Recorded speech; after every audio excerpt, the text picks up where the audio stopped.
All right, cheers to wine. I mean, who doesn't love a glass of wine? But have you ever thought about what's going on under that cap or cork? Oh, yeah.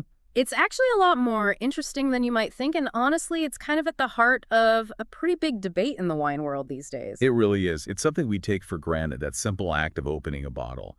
But that closure, whether it's a traditional cork or a modern screw cap, really plays a huge role in how that wine developed and ultimately how it tastes. Exactly, and that's what we're diving into today, the rise of the screw cap. We've got some excerpts here from a really fascinating document. It's all in Portuguese, called simply Screw Cap. And it's like a mix of a book and a research paper, and it's got some really cool insights into this whole cork versus screw cap, showdown. And what's really important to remember is that we're not here to crown a winner. Both closures have their pros and cons, and our goal is to understand how those impact the wine and what that means for you when you're choosing a bottle at, the store or at a restaurant. Okay, so before we get into, all the details of screw caps, I think it's helpful to kind of take a step back and look at the history of wine closures in general. I mean, corks have been around forever, right? Yeah. But what came before that? Yeah, you're right. Corks have been kind of the dominant closure for centuries.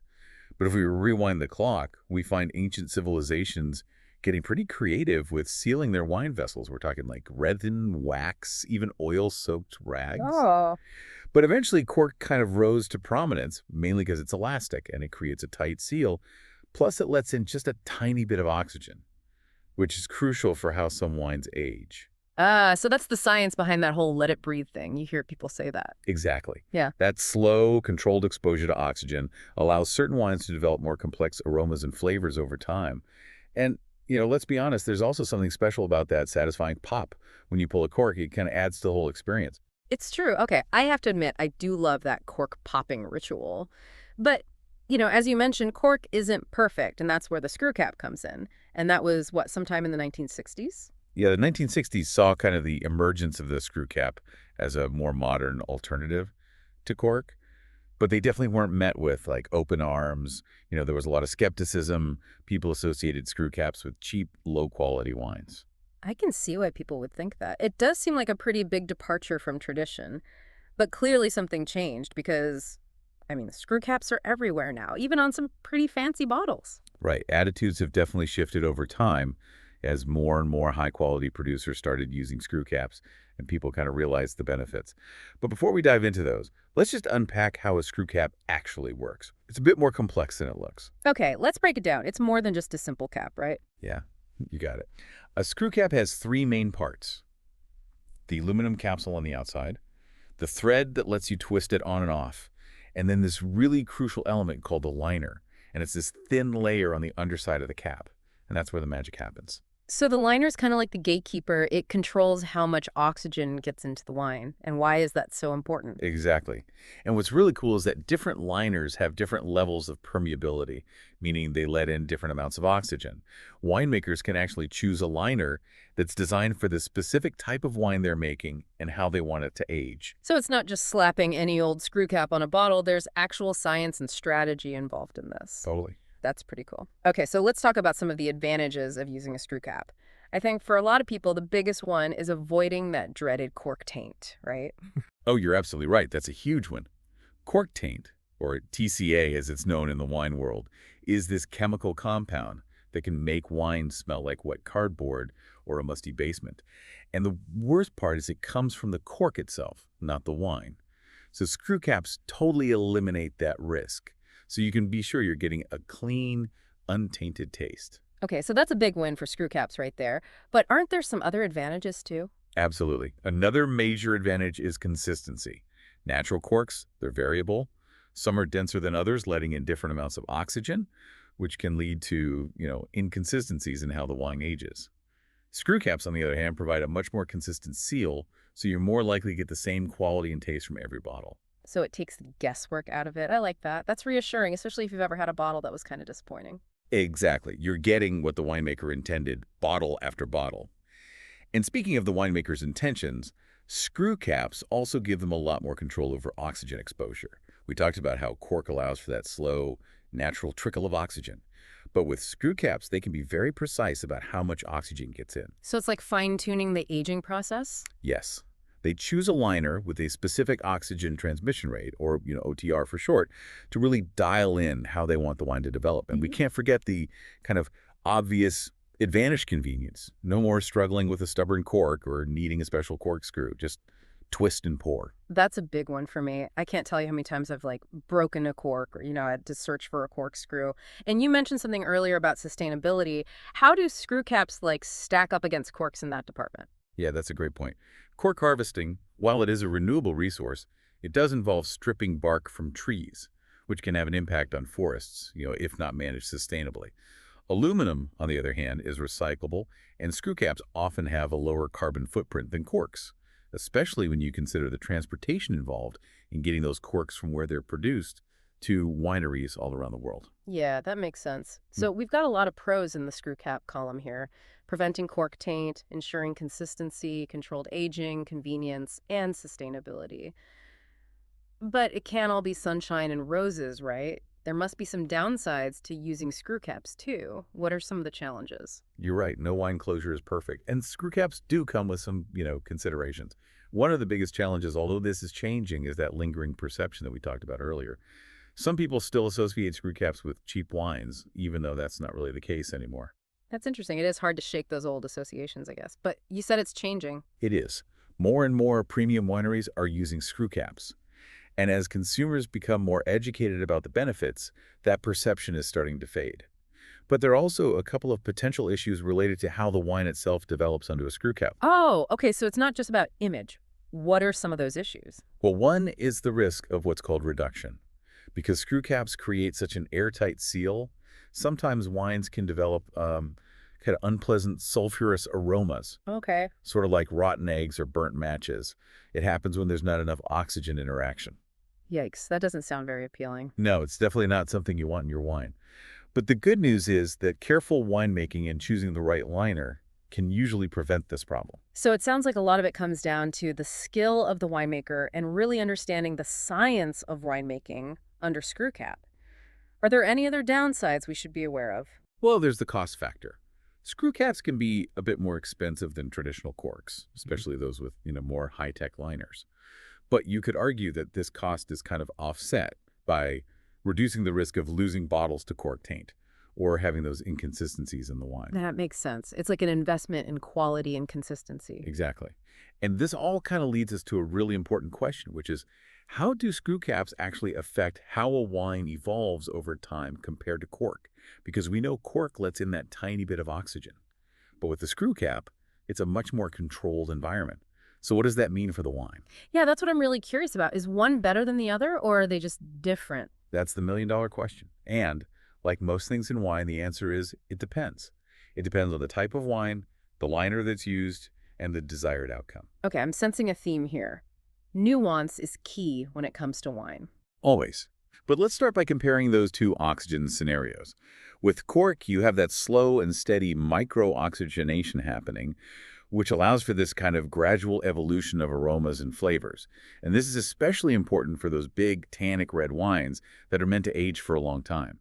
Screw caps, on the other hand, create a much more stable environment, which can be great for preserving certain qualities. But it might not lead to the same kind of complexity that develops with that slow oxidation from a cork. So they're like two different paths, each leading to a different destination in terms of how the wine, tastes and develops. I love that analogy, and which path is better really comes down to personal preference and the style of wine we're talking about. Okay, that makes sense.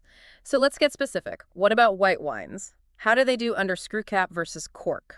Screw caps are generally fantastic for preserving the fresh, fruity, and floral aromas of white wines. Think about a Sauvignon Blanc with those zesty notes of grapefruit and passion fruit, or a Riesling with its delicate floral and citrus character.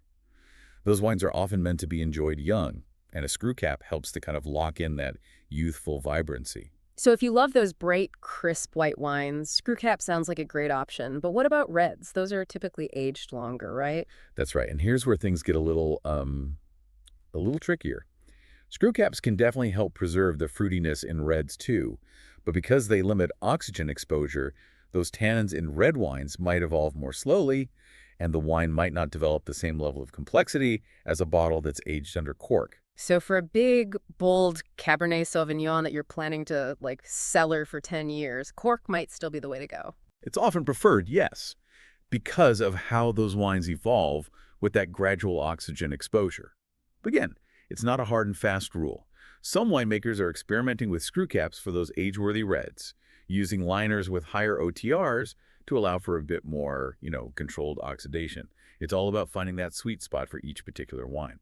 This is so interesting. I'm starting to realize how much thought and strategy goes into choosing the right closure. And what about sparkling wines? Bubbles are a whole different ballgame. Oh, you're telling me? And guess what?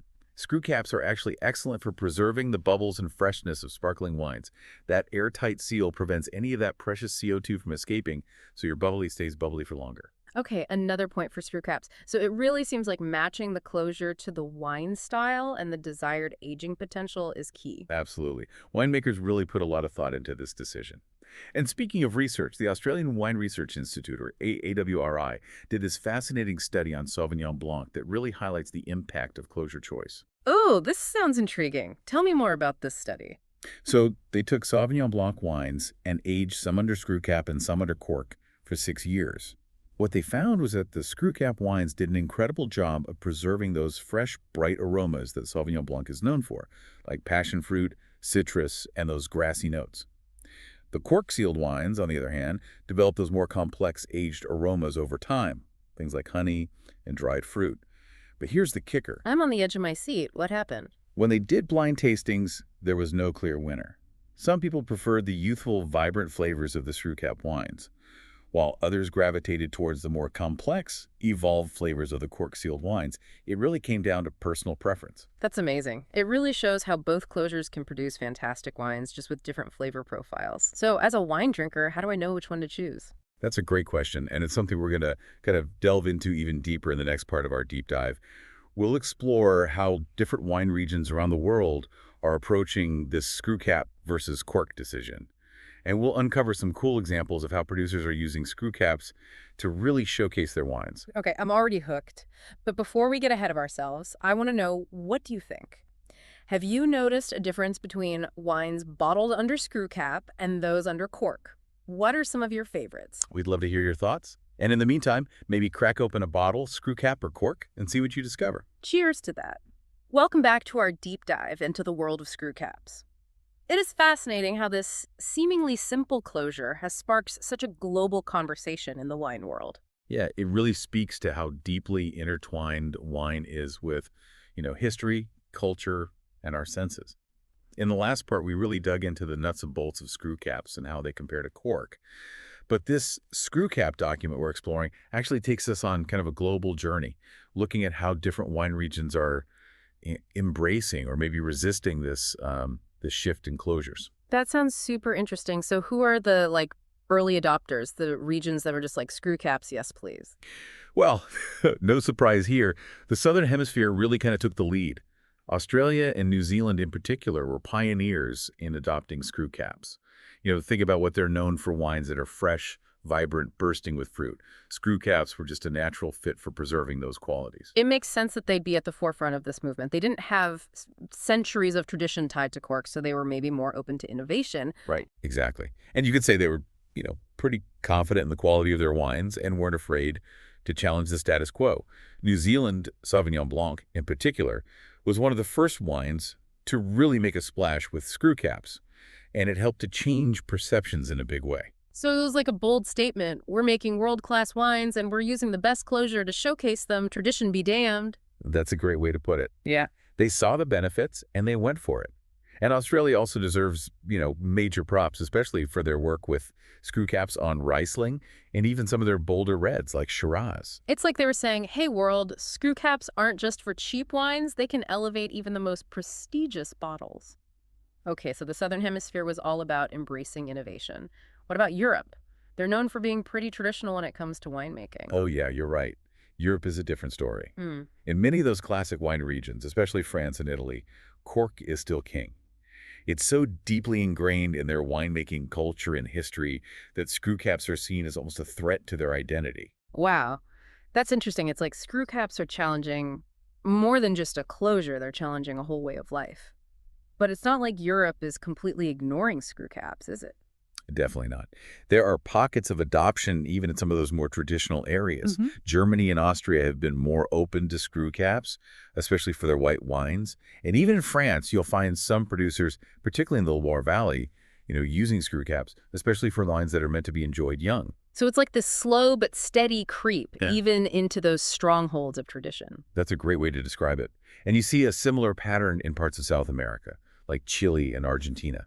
They're embracing screw caps, particularly for those fresh, fruit-forward styles that are popular in the export market.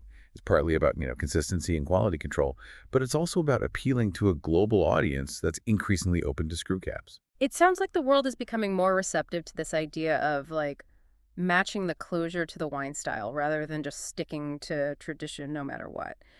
So, where does North America fit into all of this? We've got such a mix of wine styles and traditions here. North America is an interesting case. You have regions like California that are known for being, quite innovative and open to trying new things. Yeah. And you definitely see a lot of screw cap usage there, especially for wines like Sauvignon Blanc, Chardonnay, and even some Pinot Noir. But then you've got those like iconic East Coast wineries in places like, Virginia and New York that are really steeped in tradition. Exactly. And in those areas, cork still reigns supreme, especially for, higher end bottlings. Yeah. It's about upholding that sense of history and prestige that's often associated with those like traditional winemaking practices. So even within North America, you see that same tension between tradition and modernity that's playing out globally. Yeah, it's a microcosm of the global debate.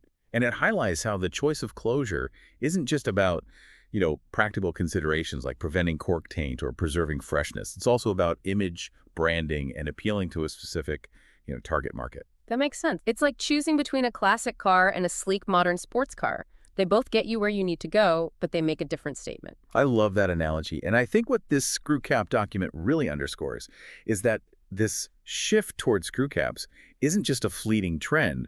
It's a reflection of how the wine industry is evolving. It's about recognizing that different wines have different needs and that screw caps offer a valuable tool for achieving those, specific outcomes. And it's about giving consumers more choices. We can choose wines based on our own preferences, knowing that each closure is being used intentionally by the winemaker. Exactly. It's about moving beyond those kind of preconceived notions and appreciating the diversity of options that are available to us. So how about we kind of shift gears a little bit and delve into the marketing strategies that wineries are using to promote screw caps? Yeah. Because let's be honest, changing people's minds about something as, ingrained as cork tradition, it takes more than just a good product. It takes clever communication. That's so true. It's like you need a whole campaign to convince people that screw caps aren't the enemy. So how are wineries doing that? What are some of the tactics they're using? Well, some wineries are really leaning into the screw cap, making it part of their brand identity. They're not hiding it. They're celebrating it.